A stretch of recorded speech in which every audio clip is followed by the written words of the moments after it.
This webinar is focused on why the labour and trade union movement should support the Nordic model. My name is Gemma, and I am very happy to be chairing this event. So, as usual, a little bit of housekeeping. Please type any questions into the Q&A box. You can do that at any point during the webinar, that's absolutely fine. But we will get to them at the end if that's okay. We also won't have time to answer all of them, of course. We usually get a lot of questions, which is great, and we really love to get them. And anything that doesn't get answered, we will use again to inform future events. The hashtag for the event is #WhyTheNordicModel. So if you're going to be doing any tweeting, which we encourage you to do, please use #WhyTheNordicModel.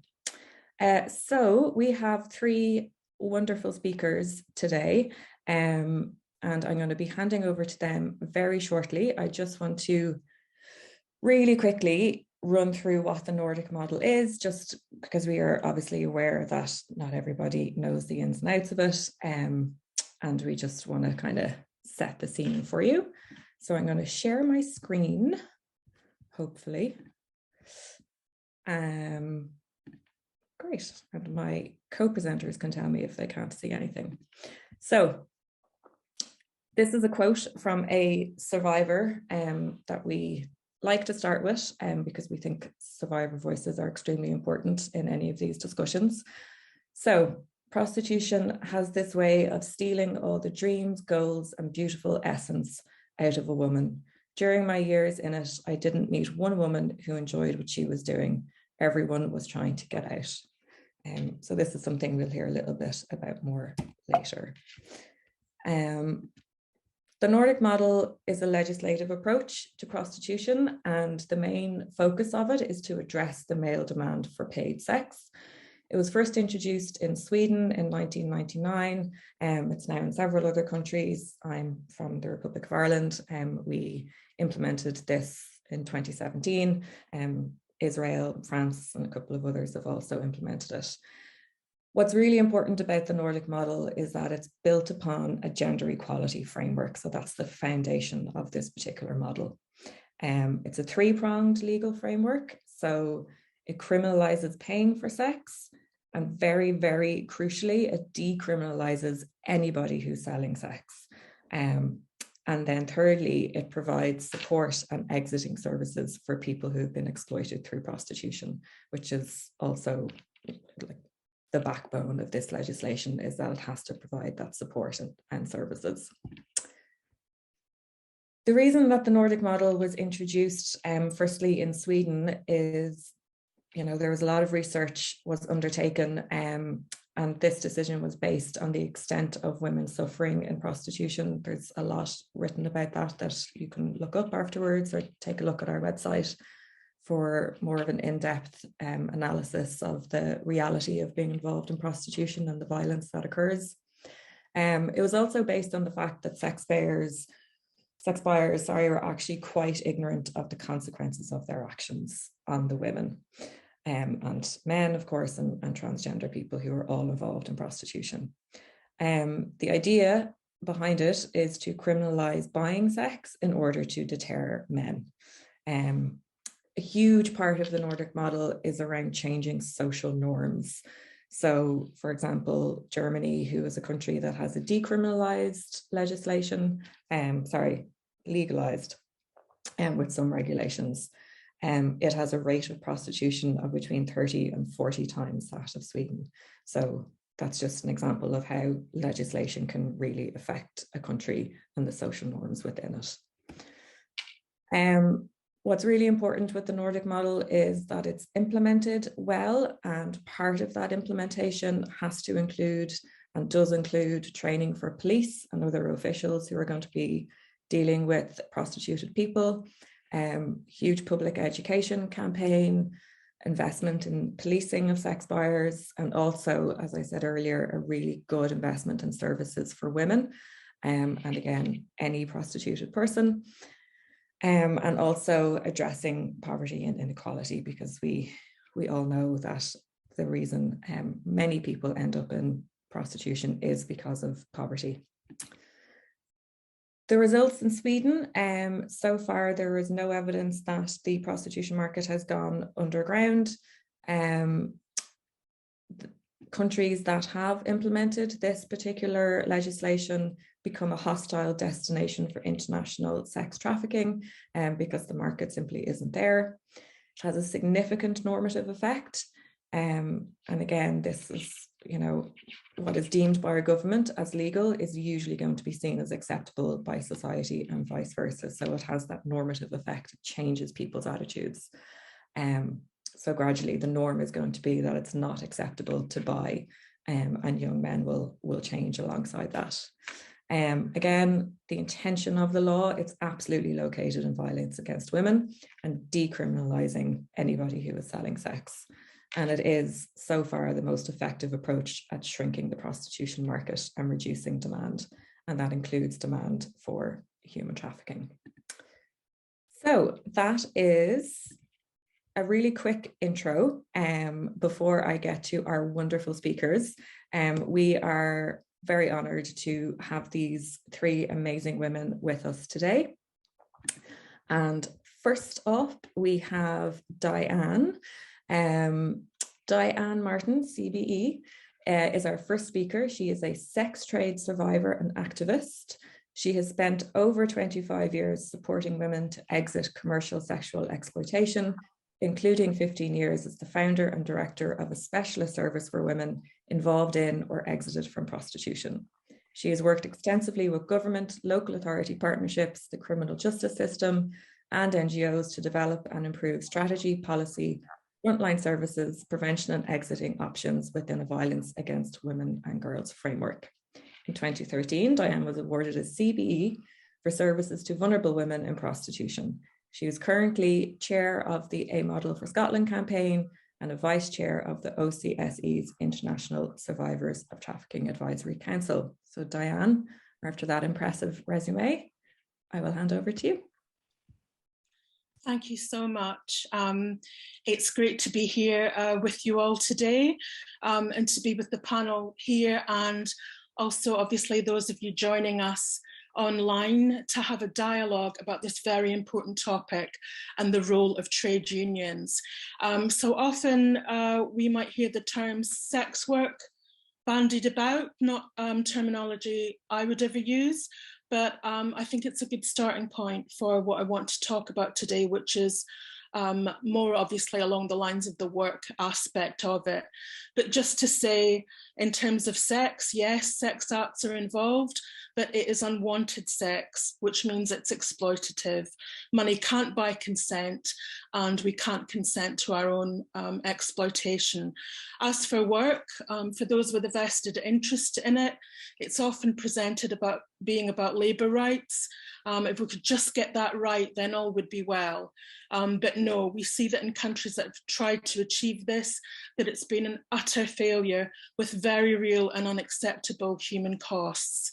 What other jobs would involve daily sexual harassment and a high risk of daily violence in the workplace, of rape, of physical, emotional and psychological harm, a much higher than average mortality rate, of sexually transmitted diseases, of unwanted pregnancies? Prostitution is not about labour rights, but it is about human rights. And I believe it's about the right not to be for sale. Language is important, and we know that when we change the language that we use to describe things, it changes how we perceive them. It's the same with prostitution. The narrative of sex work and a job like any other does exactly that.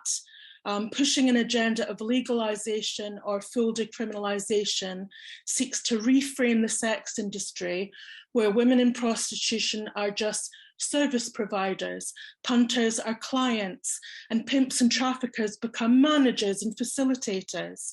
And I think this needs to be a really big concern for trade unions looking at their policies. And if it isn't accepted as a job like any other, and policy and legislation is subsequently based on this assertion, then why would we need the support systems and exiting services that we know are needed to help women leave and recover? Julie Bindel, the journalist and women's rights campaigner, rightly states, and I quote, "The inside of a woman's body is not a workplace." And Dana Levy, an Israeli survivor of prostitution, makes the point that in areas of legitimate and what we internationally describe as decent work, expertise is valued, and the experienced worker can, for example, generally expect higher wages. She highlights that this is not the case in prostitution, where she says, experience has no value, and actually a lack of experience brings in more profit for pimps and traffickers, and where the common request from punters is about who's the youngest on offer, and if they have new girls. I remember all too well being asked by punters at age 19 to pretend and say out loud to them that I was 16 years old. Levy also exposes the reality that, and again I quote, "Even if there is a certain amount of labour and actual service, it is not a prerequisite for the deal. The minimum condition is only that you have body temperature. You can be drugged or drunk to the point of unconsciousness, and you can still be sold. You might participate, but you don't have to. Your body can be used for sexual acts, even without your cooperation." And if this supposed work is so empowering and lucrative, we would expect to see men and women from all spheres of life queuing up for their liberation and path to riches and independence. But no, we all know the reality is that you can't reframe and sanitize abuse and exploitation. And we all already know that nobody, including those who espouse the sex workers' work mantra, wants their daughter subjected to this supposed work. But if it is work, who's sought out to do this supposed work? What are the qualifications, the recruitment process, the training, the occupational hazards? Prostitution and sex trafficking is highly gendered, where the overwhelmingly majority are forced, recruited, groomed or trapped there by others, or by desperate circumstances, are women and children, overwhelmingly poor, from already disadvantaged and marginalised groups, and overwhelmingly women of colour across the globe. Prostitution relies on the acceptance of believing that a subset of women, working class, poor and in crisis, being for sale. In prostitution, women are objects treated like a commodity to be consumed and discarded. I come from a long line of trade union activists in my family, most of them women, and I just can't reconcile this with what I understand about the purpose of unions. In prostitution, there are nearly always underlying issues that create the conditions of vulnerability. Most women and girls' routes into prostitution have been paved with these issues, including poverty, childhood sexual abuse, neglect, addiction, or coercive and controlling relationships. This is why we must rid ourselves of the false dichotomy where we're continually presented with, of course, sex trafficking is bad, but prostitution is a choice and a job. Both rely on gender inequality and vulnerability. Both are inherently harmful. So who creates the demand for this supposed work? Sex buyers create this demand for a subset of women to be exploited. It's entitled men of every social class, education and economic status who make the choice to exploit by renting the bodies of women. If there were no demand, there'd be no supply. On the punters' websites, they review the women they've paid for, and that is where you get to really understand, if you haven't actually been on the receiving end, the contempt and entitlement these men hold. You'll find comments such as, "Hardly enjoyable, she cried half the time." You can also see on display the anger and frustration expressed if women didn't at least pretend to enjoy it. It's worth noting that if we were here in the UK to enshrine prostitution in law as a job like any other and a service, then these same women would be obligated to provide a good service, and the now client would have consumer rights. And who benefits from this supposed work? It's all about profit and financial gain, but not for those subjected to it. Sex buyers line the pockets of pimps, traffickers, and organised crime groups who are raking in billions off the literal backs of women and children. My professional experience has meant years of work supporting women exploited through street-based prostitution to exit and recover. In my late teens, I was exploited through prostitution in London and later trafficked to a prostitution ring abroad. Ridiculously described as high class, I was sent out by what was described as the safest agency in London. In terms of employment, it would have been looked at as the absolute optimum conditions. And I can tell you there was nothing high class about being raped, bitten, or asked at gunpoint if I wanted to see my mum again. The venues for me were luxury hotels, apartments, and diplomatic accommodation. The punters highly educated and in positions of power. Trafficked overseas, the venues were royal palaces and the homes of government ministers. It's all the same thing. A bruise or a threat feels the same, whether you're in a five-star hotel or leant against a car park wall. The fear, the violence, and the hopelessness feels the same, as does the desire for safety and a life free of violence. Recognizing prostitution in different locations as expressions of the same form of abuse is key to dismantling this oppressive and harmful system. My combined over 39 years of experience, personal and professional, has led me to an unwavering position of campaigning for all forms of sex purchase, including pimping websites, to be criminalised and prosecuted, and for those selling sex to be decriminalised. Have any prostitution-related offences expunged from their records and be provided with well-resourced long-term support and exiting services. It would seem that some within Unison have been swayed that the Nordic model is supposedly harmful for women. I believe with all my heart that this is a myth. What is harmful for women is the violent and oppressive system of prostitution, the punters, the pimps, the traffickers, and the pimping websites. Stigma never left a bruise on me, but violent men did. Various arguments are tossed around, and it doesn't take a lot of drilling down or analysis to reveal them as just that, myths with no evidence or logic. Can't go under about it going underground. It can't go underground. By the very nature of prostitution, there has to be an element of it being overground. I also saw that there was a point in the proposal I read that said, recognises that criminalisation of any kind, including of buyers, increases the risks for sex workers. This in particular is the kind of argument that used to be given for the police not to do anything about domestic violence. Well, we better not criminalise the husband because it will make it more dangerous for the wife. What a nonsense that was then, and we recognise that now. Women in prostitution are at a high risk of being murdered, but in countries that have instituted the Nordic model, this is very different. We see that from 1999 in Sweden, who've obviously were the ones that started the Nordic model in the first place, that there's been one woman in prostitution murdered, which is obviously one woman too many, but she wasn't murdered by a punter, she was murdered by a violent ex-partner.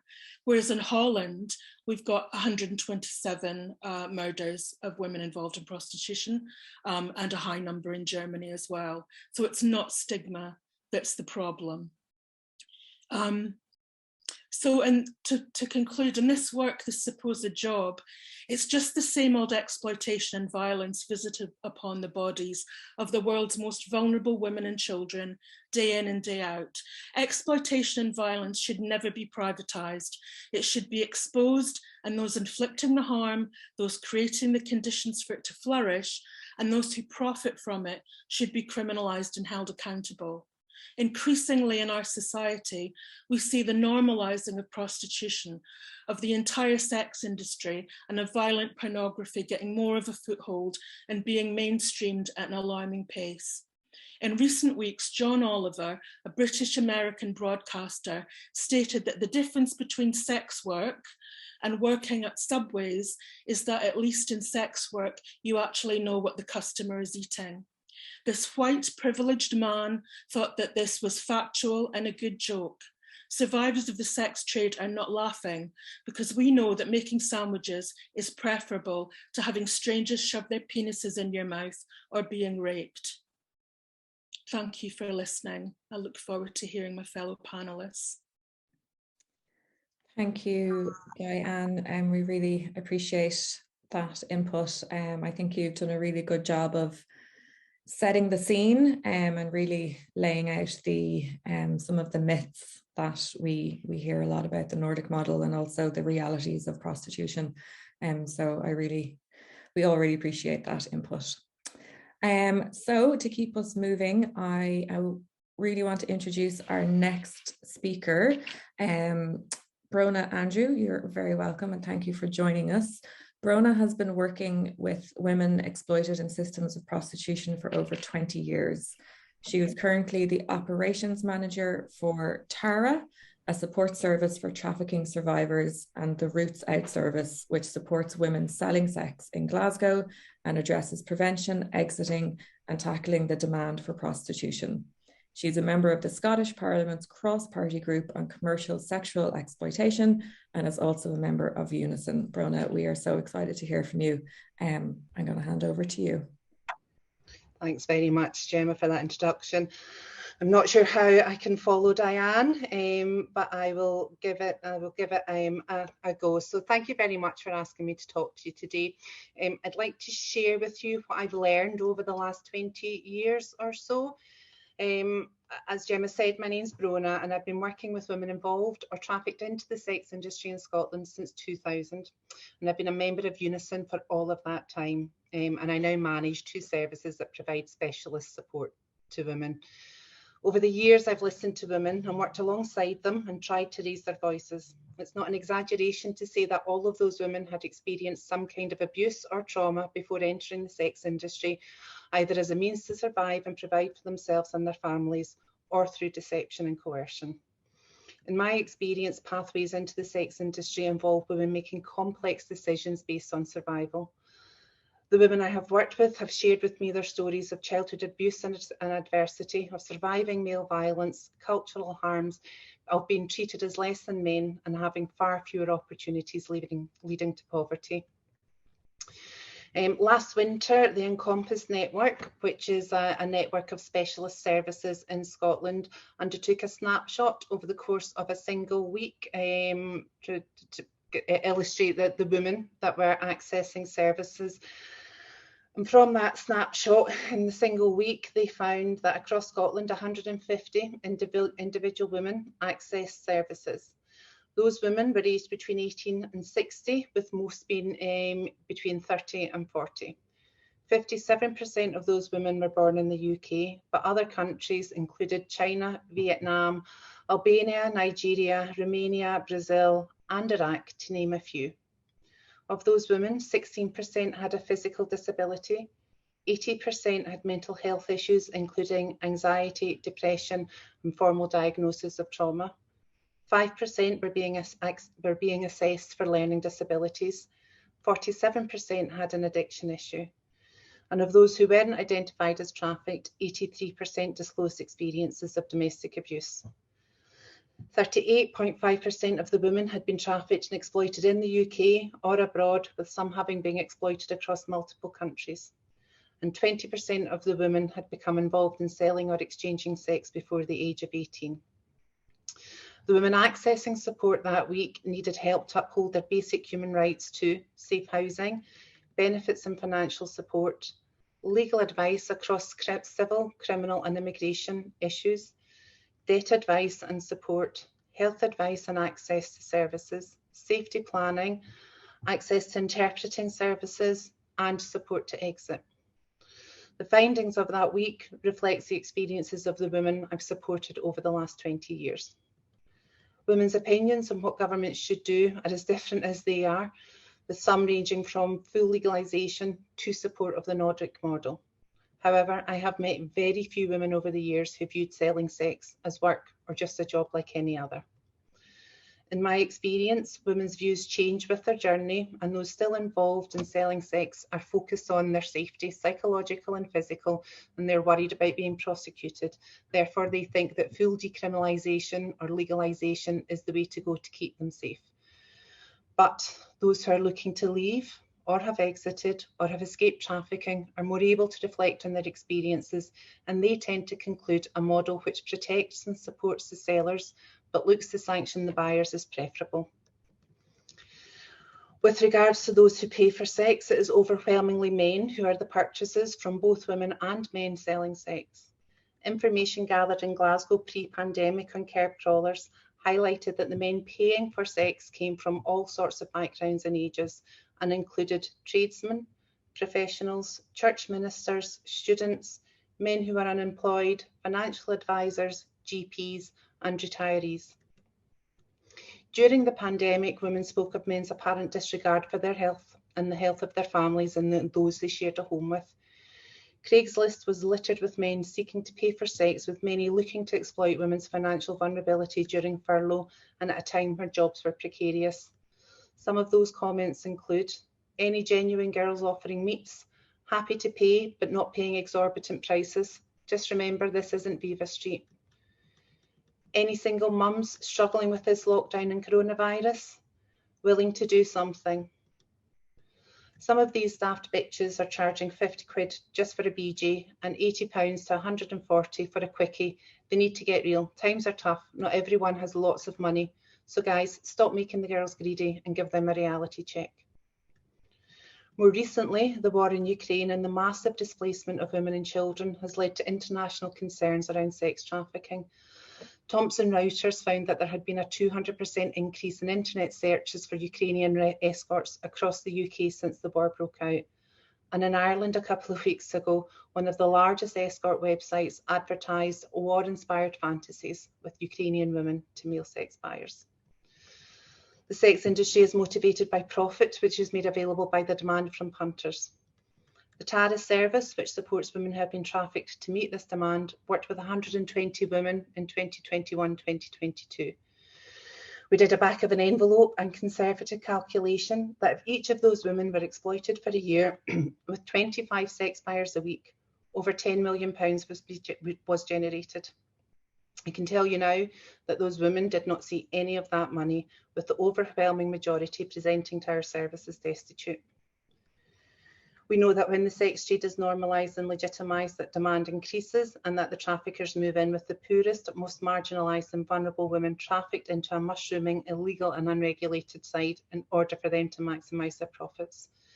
This is what led to Amsterdam overhauling their laws in an effort to stem the flow of trafficked women. I am alarmed by the idea that full decriminalisation would lead to traffickers, pimps, brothel owners and others who profit from the sex industry suddenly becoming legitimate business owners and managers. That advertising war fantasies would be considered clever marketing rather than abusive exploitation. Full decriminalisation would allow the men who pay to abuse trafficked women to continue to do so with impunity and would embolden the men who exploit and abuse the women working with the Encompass network. It will allow the men, who are nearly always invisible at events such as these, to remain hidden and viewed simply as customers with consumer rights. Colleagues from Roots Out have frequently talked about punters approaching them when they undertake outreach to complain about the attitudes of the women or the poor service they received. I can only imagine what legitimising them further would mean for this existing entitlement. What we know about models which legalise or fully decriminalise all aspects of the sex trade is that as demand increases, more women are needed to meet it, and women are expected to provide more extreme sex acts, and that regulations or health and safety guides do not prevent the routine abuse of women in their bodies. Look to the mega brothels that exist in Germany, or think about New Zealand, where there have only been 11 inspections of brothels across the country in the last decade. As a Unison member, I am concerned that the context in which women are objectified and commodified doesn't seem to be being meaningfully considered, nor are the consequences of a position that suggests the inherent power imbalance between the men who pay for sex and the women who sell it is being acknowledged. I'm unaware of any other form of gender-based violence or such clear gender inequality that has such reluctance to address and take action against the perpetrators. We have a responsibility to consider women's inequality and poverty and how that context influences individual choices. We have a duty to look at how young women and men are influenced by porn and how social and mainstream media sanitises and glamorises so-called sex work. And we need to acknowledge the wider backlash against women exercising our human rights. We need to explore how entrenched patriarchal norms maintain women as a sex class and how this context influences our views and approaches. We have to look beyond the individual to the collective experiences and seek structural change. We need to ensure that gender equality is embedded across all of our strategies, structures and services. Our response to women who are living in poverty, with disabilities or mental health issues, women who need flexible employment due to childcare or caring responsibilities, women who have no course to public funds, or those living with ongoing male violence, should not be to tell them that they can sell sex as a way out. We need to meaningfully empower women and continue, in Scotland at least, to define commercial sexual exploitation as violence against women and flip that status quo by ensuring that the sellers are not criminalised, but that buyers are, so that women are able to report abuse without fear and that buyers are held to account. I'll finish by saying that we need to listen to survivors like Diane, and we need to work with survivors to prevent young people from becoming involved and work with women with lived experience to inform support services and to continue to help us to design comprehensive exiting support. Thank you very much. Rona, thank you so much. It was such a well thought through and just really interesting intervention. Some of those stats that you gave there were mind-boggling and really just shows the types of issues that people who end up in prostitution are facing and the real reality. So thank you so much. I would love to just introduce our next speaker, Agnes Tolmie. So thanks so much for being here. Agnes has been a trades union member and activist her entire working life, which has included work across the local authority, health service and private sector. She is currently chair of the Scottish Women's Convention and vice chair of Unite Scotland's executive committee. She has spent over 35 years at all levels of trade union activism and as an activist in the women's movement. Her campaigns have included equal pay, the prevention of male violence against women and girls, and women's representation in political and public life. Agnes, what amazing experience you have. We're so happy for you to be here, and I will hand over to you. Yeah, well, thank you very much, Gemma, and thank you for extending an invitation for me to speak at this event. I want to cover off how I became involved in this supporting the Nordic model and how I was persuaded by other women across the movement, the trade union and labour movement, that this was the answer for women. The Scottish TUC, I'll speak from a Scottish perspective for the time being. The Scottish TUC, of which I was a General Council member, the STUC Women's Committee, and also the Scottish Government and various other senior organisations in Scotland are committed to the fact that prostitution is violence against women. And that is the basis for where we were coming. And we've seen over the years the rise against women and girls, the rise of violence, and has risen dramatically and is rising even as we speak. And we know the facts of during COVID and how women in domestic violence, for example, violence does take many forms, domestic violence. In the street, at work, we know we still have a problem at work with sexual harassment. And indeed, some of those cases of sexual harassment, which I represented women at myself in the financial services sector, were so extreme. But trafficking and it has gone, as far as we're concerned, out of control. And I think what Rona was referring to, and we saw when women and their children were coming out of Ukraine, the traffickers are waiting for them to select them, or we'll have that one, but not that one. So sexual exploitation, in my mind, and those of my sisters in the movement, is just another form of violence against women, which normalises violence and has the effect of silencing women. And I think that's really important. They don't have a voice, and that's why as trade unionists, we should be that voice, because they're hindered and never will receive their full entitlement to equality if they can't speak up or be heard. So there cannot be a de facto equality until women and girls are free from all forms of sexual exploitation, violence and fear, and that includes prostitution. We know the justice system in Scotland is archaic. We know that it can't cope and doesn't compete or try to manage the legal online pimping sites such as Beaver Street. And that's why we're supporting the model for Scotland as well. I mean, these sites advertise hundreds of women across Scotland for sex, and many of these women are victims of human trafficking.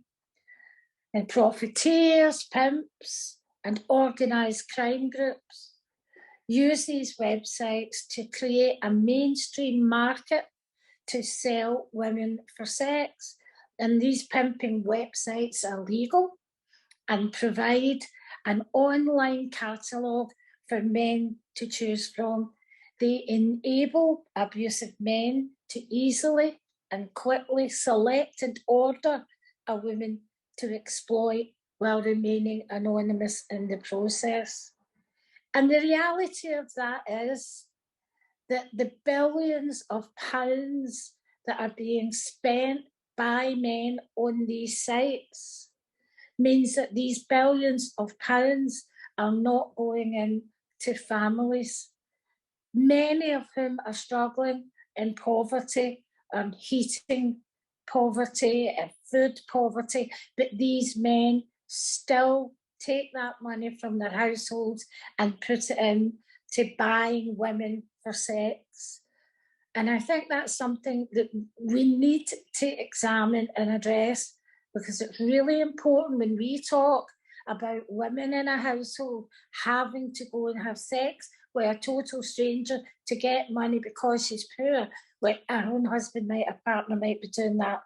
But against this background, as chair of the Unite Scotland Women's Committee, we undertook over 3 years a period of talking to, visiting sites, holding conferences, consultations, having speakers like yourself, Bronagh, and Linda Thompson, come and speak to us about what the reality of sexual exploitation is. What does it mean to women? And over the years, we knew we couldn't, as women, we can lend ourselves to understand that, because we see it daily, we see it on the news, we see it on television, and we read about it in our newspapers. But we recognised that we had to stand up and do something. As a trade union, our responsibility is to be the voice of workers in the workplace, and the workers in the workplace is not women who are being prostituted. They are not, but it's up to us as a trade union to say we want decent work for women, we want work with decent pay, decent conditions, and the right to speak up. And that does not happen with women who are prostituted and trafficked.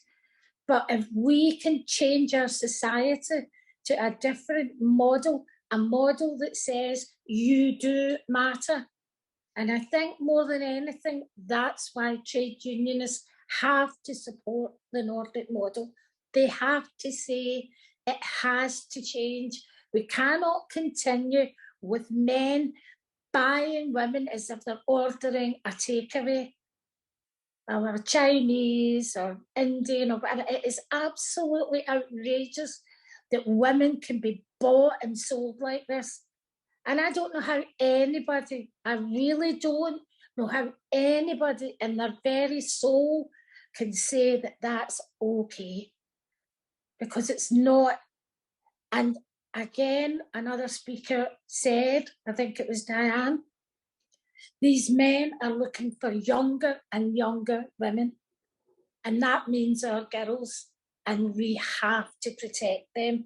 I will go on to some of the experiences we've had with women from the SWC in a moment. So we took this debate to Unite Scotland, Unite the Union Scotland's Executive Committee.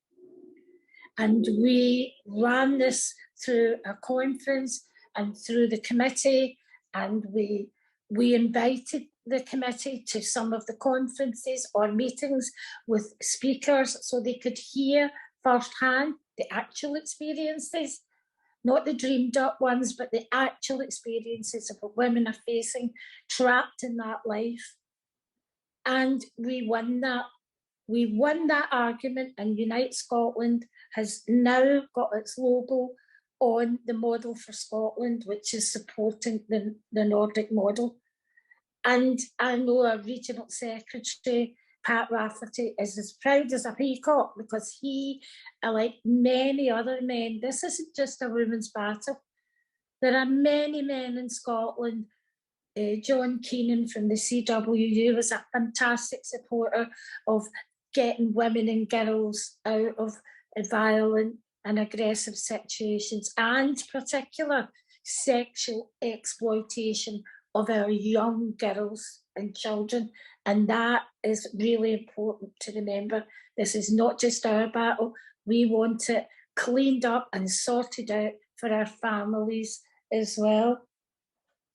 But in the period covering those years when we were running that argument in Unite, also alongside that as chair of the Scottish Women's Convention, we were having debates and dialogues, and even earlier than that, with women who were trapped in prostitution and women who were trying to get roots out and so on. We're working with women. So we held an event to talk to these women about what were your experiences? How did you find yourselves in that lifestyle? Would you change it? And as you say, do you like this work? Is it well paid? How's the health and safety and so on? But what we found was it was a brutal exposure of women and girls' exploitation.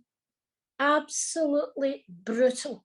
And I think when we talk to the women who found themselves in later life in that situation, they're just in this cycle. People say, women in prostitution do it to buy drugs. The reality we found was that women took the drugs to cope with a lifestyle, which is a whole different argument.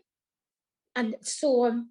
But when you read articles like in some of these websites on feedback, where there's a guy, a punter, he goes into a room, he's paid, he goes in, and there's a girl that can't speak English, and she's crying and she wants to go home. She just keeps asking for her mum. And then he reported it to one of the organisations, which seemed like a good thing, but not until after he'd had his money's worth. I mean, that's disgusting, it's horrific, but that is the brutal reality for the girls trapped in these situations. We spoke to young women who were prostituted by family members, by uncles, by men who had groomed them while they were still at school and selling them on. And we've seen the cases of it. We've seen them all over recently in the north of England. Groomed girls, selling them on like a commodity. And if there's nothing that doesn't move you like what I'm about to tell you, to realise just how much of a commodity we are in the eyes of men. When a girl told me she was 13 when she was prostituted and sold for a bottle of vodka and a packet of cigarettes. Not one single woman in the 10 years that I've been involved in talking to or about this subject has ever said they went into that voluntarily. Some of them have said, well, I got used to it and it's now a way of life. But not one single woman has said, I did that voluntarily. There's always been somebody, a man, behind that girl saying, you're doing it, you're doing it, you're doing it, because I need, and her rights just completely disappear. And I think I've talked too long, I think, and I better sum up. But for me, it's simple. I want to live in a country where women and children are not for sale. Okay. Wow. Agnes, thank you so much. Good job I was on mute because I kept almost cheering along with you, but that was just so impassioned and so honest and so real. We just really appreciate that. And I just wrote down something at the very beginning of what you said about how this idea of prostitution as sex work, it normalizes violence and it silences women. And I think that's just, it sums it all up really. So thank you for that. We are going to move on to some questions. We are probably slightly behind time, but we will absolutely do our best to answer the questions that we have. So I think I'll start with Diane. And we have a question in here around why do the panelists think that so many young women, young feminists are, behind the idea that sex work is work? Do you, if you have an answer? Can you hear me okay? Yes, perfect. I just think that it's often the only view they've ever heard. Certainly universities have really been infiltrated by the sex workers work mantra, and it's often all they've ever heard. And I think I can kind of understand why I was just going to say, I think I can understand why on the face of it, it can seem, until you start drilling down, it can seem like a good view to have, because I think people want to be kind. And so what people tend to hear, I think, is that those involved selling sex will be decriminalized, and who wouldn't be for that? Who wouldn't want that? That's certainly something we want as well. We certainly don't want women to be criminalized for their own abuse. No right-thinking person would want that. And yet I think what happens is, if you look at that, it says that on the tin, decriminalize, that sounds good, but then maybe, to continue this weird analogy of the tin, if you look at the ingredients and start really looking into it, it's a bit of a different picture, because full decriminalization, as we've heard, is the wholesale acceptance and legality of sex bars, pimps, and organized crime and third-party, adult websites. And actually, a lot of students and young people haven't heard that the Nordic model is the only model that not only decriminalizes selling sex, but also insists on the provision of support services to support women to leave prostitution. And in addition, it holds accountable those profiting from it and those who create the demand in the first place. And I think it's just really terrible the way young people are targeted. And a lot of what's kind of seems to be presented as new is just the same old garbage wrapped up. I mean, sugar babies and sugar daddies, like, surely even, doesn't that terminology tell you something? It's just the same old abuse of women by entitled men, and yet it's been wrapped up in a pretty red bow's been put on it to say that, this is empowering, and you can, almost to make it sound like, oh, it's just hanging out with these guys, they just want to pass on the wisdom of their business acumen to you, young student, and yet we know it's nothing of the sort. And certainly in terms of young people experiencing poverty, you know, as a society and as trade unions, we should be looking to tackle at austerity and create a society where young people can look forward to decent work. But prostitution is certainly not an answer to poverty. You'll end up worse off on every level than when you went in. And just because money's being exchanged, that doesn't mean that it's a job like any other. So I think we've really done our young people a gross disservice. And, you know, people can check out the Nordic Model Now website for information about the sex worker university toolkits and see the excellent response that Nordic Model Now have done an alternative toolkit for students. But I think I would like teachers and parents and young people to read. There's 2 versions of it for young people and then one for you know, faculty and teachers.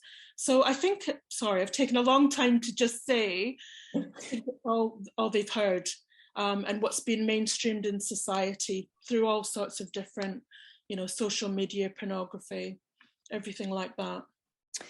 Yeah, thank you, Diane. I think you're right. We need to do better, I think, as well, in really speaking about the positive aspects of the Nordic model as well, because as you said, often people hear decriminalisation and think, well, that's what we want. But really what we want is decriminalisation of people selling sex and criminalisation of those who are buying. So I think that's really helpful.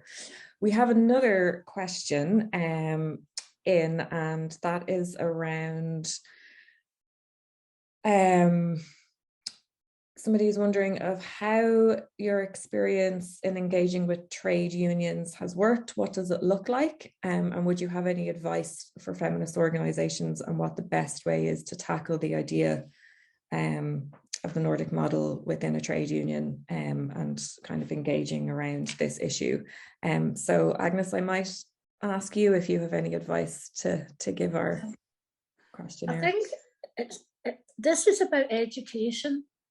This is about being able to take away all the cobwebs and the myths and actually look at the hard facts of what's happening out there.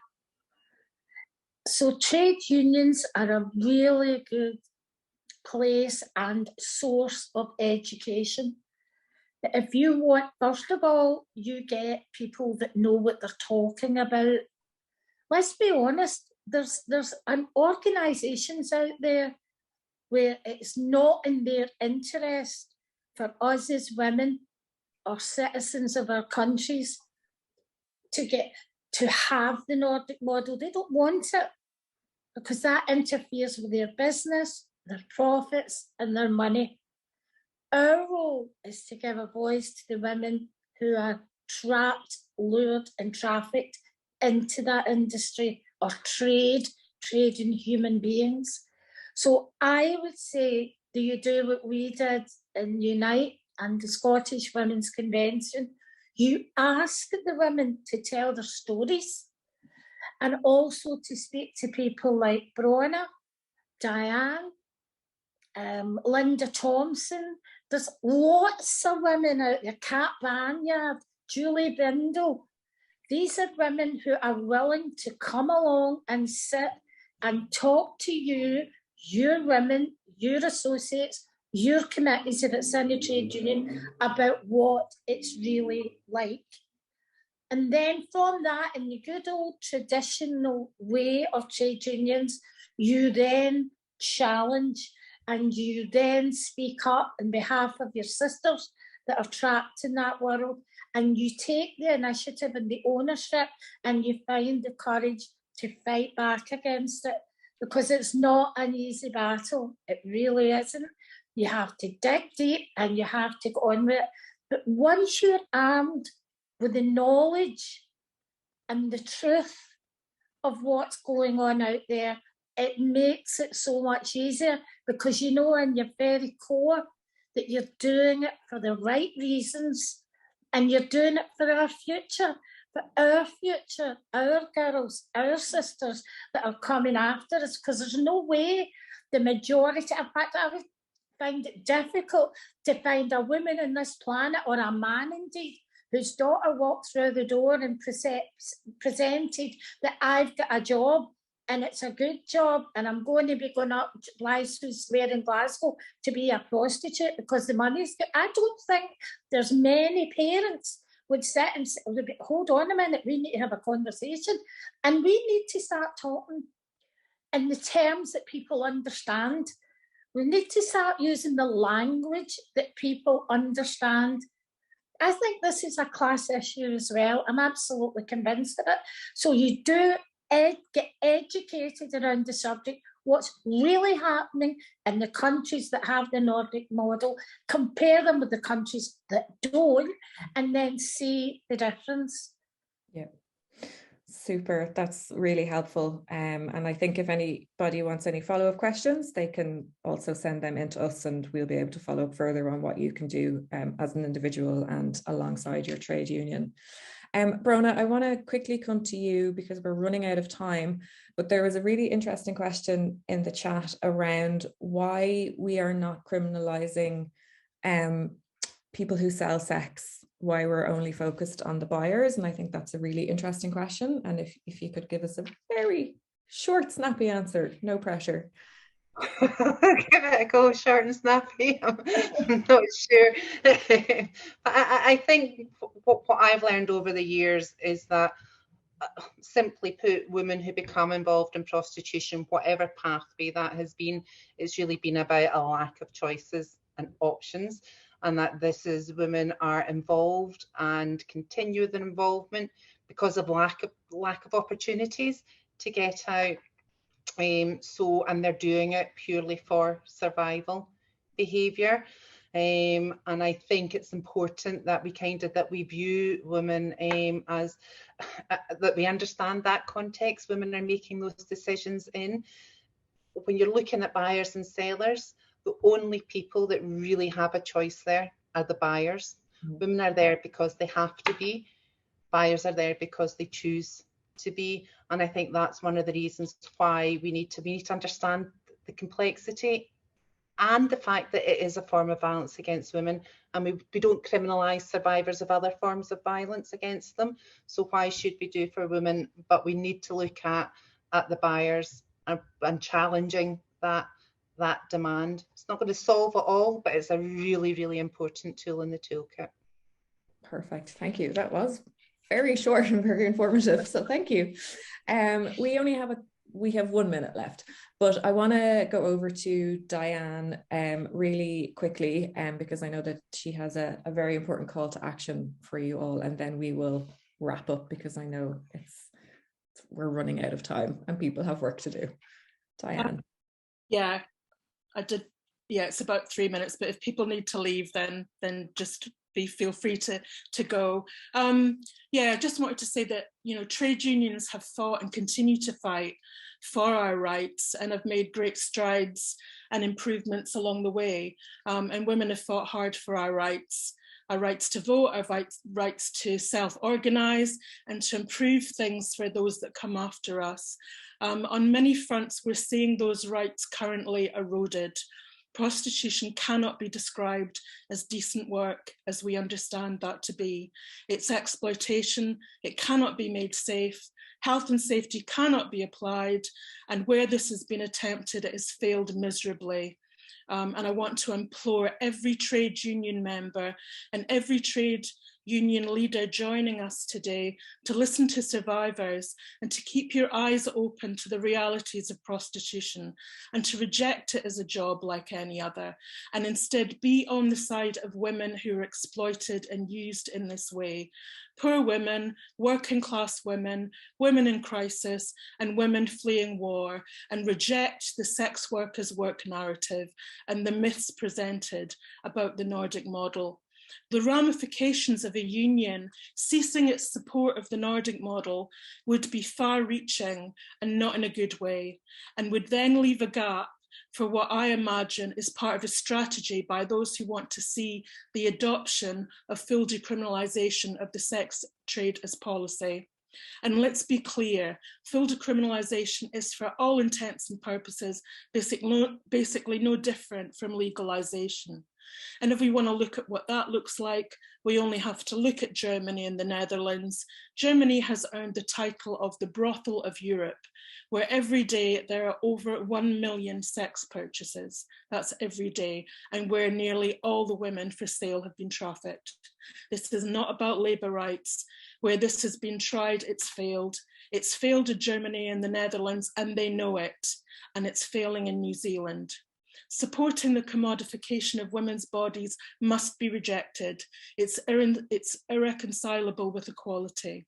What trade union will accept that a subset of overwhelmingly women be maintained to service sex buyers who are overwhelmingly men? And Agnes is right, it is a class issue. What trade union will accept sexual abuse as legitimate consumer behaviour? And what trade union would accept the treatment of women as subordinate sex objects? What trade union will enable the bosses of the sex trade to profit from exploitation and harm to workers? Surely that should be anathema and abhorrent to any trade union member. Again, prostitution is incompatible with human dignity and what we understand internationally as decent work. As trade union members, we surely cannot be on the side of the bosses of prostitution, the pimps, traffickers, brothel owners, and third-party pimping websites that exploit and have their pockets lined from sex buyers who see women's bodies as merely a commodity to be used. Ask yourself, are you prepared for a job like any other for yourself, your children, your grandchildren, anyone you care about, or indeed anyone in our society, because you're a decent human being and wouldn't want it for anyone else either? Please don't be part of allowing exploiters to hide behind a veneer of respectability, raking in millions and increasing the sex trade and the misery that goes along with it. Please don't make things worse.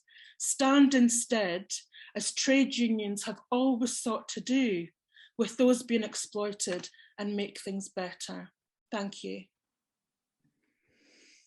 Thank you, Diane, for that. I don't think I could have ended this any better than that plea. I just want to repeat what you said about how prostitution is irreconcilable with equality. And I that's just so difficult to argue with. We are at the end of our webinar. We thank you so much for staying with us. We know it's a lot to take in. We know it's a lot of information. We also know it's really difficult information and it's really hard things to hear. So we do appreciate you staying with us. Please, I had a whole load of slides I wanted to show you at the end of things that we're doing and everything that's coming up, but please go to our website, nordicmodelnow.org. There you will find a list of our upcoming events. We have two, one in Nottingham on June 20th, I think, and one in October in London. So have a look at our website to see if you are able to make any of those. As somebody mentioned, and I can't remember who it was, I think it might have been Diane, we have a student handbook. So that's also online. I would encourage you to look at it. We have a couple of questions in the chat around how people find it difficult to kind of combat some of the information that's coming out around decriminalisation. We also have a really, really good PDF on our website, which takes all of the arguments for decriminalisation and basically debunks them, and really gives good research and good firm facts on why the Nordic model is the best for protecting women and anybody involved in prostitution. Thank you, Diane, for putting in your website. So for anybody who wants to get involved in Diane's work in Scotland, her website is amodelforscotland.org. Please check that out, and I would encourage you to check out the work that Agnes and Brona are doing as well. Thank you so much. We really appreciate it, and we hope to see you all again soon. Have a great rest of afternoon, everyone. Thank you.